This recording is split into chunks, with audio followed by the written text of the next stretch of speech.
Tällä videolla kerromme ja näytämme harjaustekniikoita manuaali- ja sähköharjalla. Harjaustekniikoita on erilaisia, esimerkkeinä Phones, Bus, Modified Bus, Stillman ja Scrub-tekniikat. Niissä tapa liikuttaa hammasharjaa eroaa toisistaan.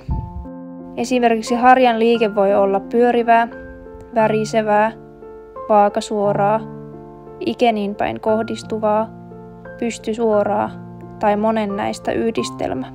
Suomessa suositellaan Bus-tekniikkaa ja siksi näytämmekin tässä videossa hampaiden harjauksen Bus-tekniikalla.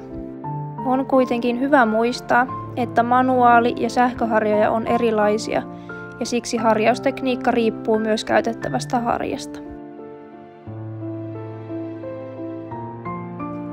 Manuaaliharja asetetaan 45 asteen kulmaan ja sillä tehdään lyhyitä edestakaisia liikkeitä. Harjatessa edetään muutama hammas kerrallaan. Hampaat harjataan järjestelmällisesti aloittaen esimerkiksi yläpuolen poskenpuoleisilta pinnoilta, jonka jälkeen harjataan sisäpinnat ja purupinnat.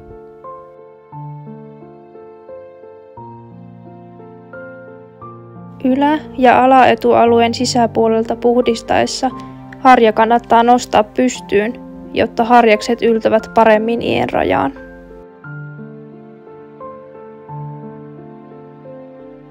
Alapuolelta harjataan samalla tavalla.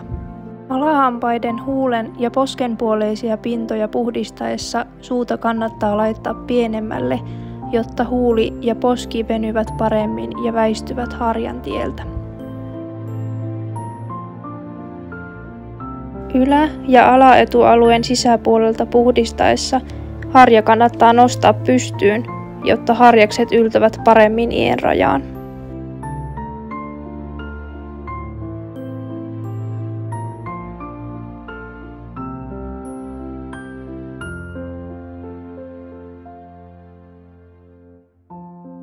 Pyöreäpäisellä sähköhammasharjalla ei tehdä edestakaista liikettä kuten manuaaliharjalla, vaan harjan annetaan pyöriä jokaisen hampaan kohdalla hetken. Jos sähköharjan pää ei ole pyöreä, vaan samanlainen kuin manuaaliharjassa, harjalla tulee tehdä edestakaista ja pientä pyörivää liikettä.